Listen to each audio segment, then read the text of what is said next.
Bem, nós estamos aqui com o doutor Afonso Birhaus, juiz titular do Juizado da Fazenda Pública da comarca de Cachoeira do Sul. Bem, em primeiro lugar, doutor, como é que surgiu esse caso para o senhor aqui? Quem é essa pessoa que entrou com esse processo?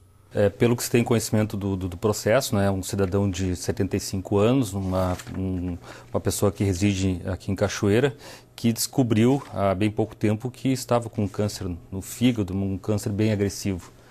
E aí ele procurou os advogados que acabaram ingressando com essa ação, que no primeiro momento ela foi distribuída na segunda vara civil aqui da comarca. Certo, e daí ela acabou vindo para o Juizado da Fazenda Pública. Isso. Como eu estou substituindo atualmente também a segunda vara civil, então eu analisei o processo e vi que a competência seria do Juizado da Fazenda Pública. Então eu declinei a competência, determinei a distribuição para o Juizado e no Juizado eu analisei então o processo. Mandei emendar essa inicial, porque eu entendia que estava faltando uma prova a respeito da situação de saúde dele e as perspectivas dele a curto prazo em relação ao desenvolvimento dessa doença, o que foi feito pelo advogado, que emendou essa inicial, e aí então eu analisei o pedido de antecipação de tutela. E qual é a situação? O que essa pessoa está pedindo? Essa pessoa, acho que tomou conhecimento através da mídia, é bastante difundida a questão da fosfetanolamina sintética, que estaria trazendo bons resultados no combate, na cura do câncer ou na melhora do quadro de saúde. E ela estava postulando exatamente isso, né? Que a USP, através do Departamento de Química, ela também fornecesse pelo correio a substância na quantidade necessária para o tratamento do paciente. Essa é a sua decisão. A minha decisão, ela determinou então, sem analisar a questão da legitimidade, enfim, se uma pessoa residente de um estado poderia demandar contra uma autarquia financiada por um outro estado da federação. Eu entendi que a situação era de tamanha urgência e então eu deferi a antecipação de tutela, determinando que a USP fornecesse essa substância na quantidade necessária para o tratamento, na forma que é desenvolvida a pesquisa até então pelo Departamento de Química. Mas no caso a USP, pelo que se sabe, está impedida de produzir esse medicamento. Exatamente. Existe essa informação de que a USP estaria também impedida de fornecer, de produzir essa substância, mas que estaria produzindo e entregando naqueles casos em que há uma demanda judicial determinando que ela sim o proceda. Então foi nesse sentido. Analisando o processo, eu verifiquei através de documento médico que a situação do paciente era de extrema gravidade, que mesmo que ela utilizasse de todos os procedimentos e a medicação hoje existente no país e que é regulamentada pela Anvisa, ela não teria uma sobrevida grande, enfim, chances de cura não há.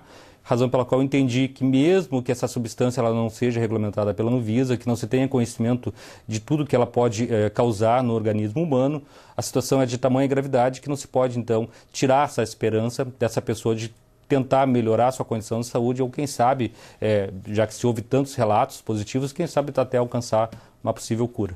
Certo. Esse paciente, ele tem câncer no fígado, ele descobriu há muito tempo essa doença? Segundo a inicial, segundo o relato, ele descobriu há pouco tempo, mas aqui a situação é já bastante avançada e de uma gravidade bastante acentuada. O que o senhor concedeu, então, foi uma antecipação de tutela?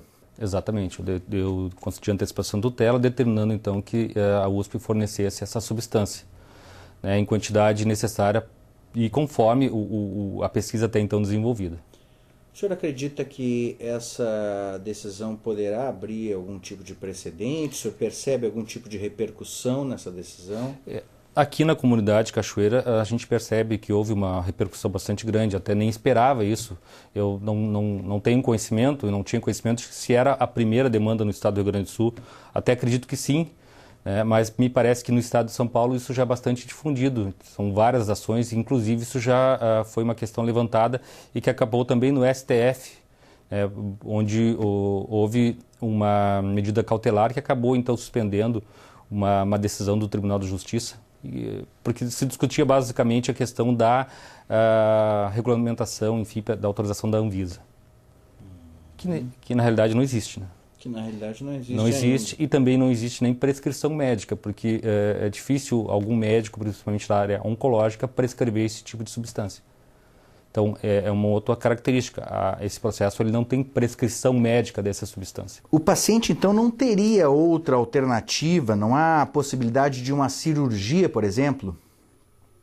Nesse caso, tem um documento médico que apontou o que pode ser feito, né, mas que, infelizmente, não tem uma cura realmente.